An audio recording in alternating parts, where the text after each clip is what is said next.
Sodyba Saulėtekis įsikūrusi netoli Lietuvos žiemos sporto centro slidinėjimo, dviračių ir riedučių trasų. Šalia yra ežeras Šiekštys, jame yra įrengtas pliažas. Ši sodyba gali apgyvendinti iki 30 žmonių. Jūsų pasirinkimui nuo atskiro dviviečio numerio iki 12 ir 16 žmonių talpinančio namo. Kiekvieni apartamentai turi atskirą įėjimą iš kiemo, virtuvę, dušą, tualetą, televizorių, internetą ir visą buitinę techniką. Atvykome pas Danutę, į jos puikiai išpuoselėtą ir jaukią Saulėtekio sodybą. Ir Danutė, ką veikti žiemą?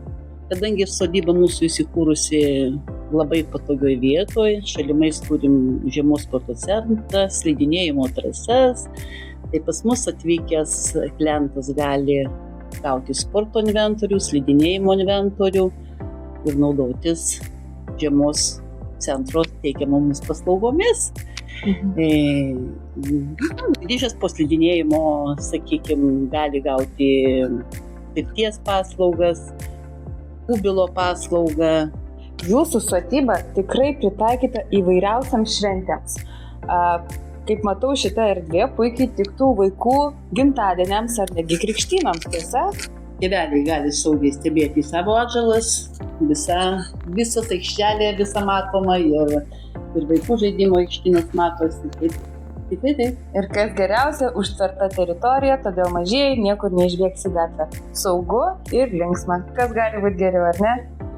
Taip. Įdomiausia tai, kad kulinarinių eksperimentų mėgėjams sodybos šeimininkai gali paruošti maistą senovinėje krosnyje ar ant laužo židinyje.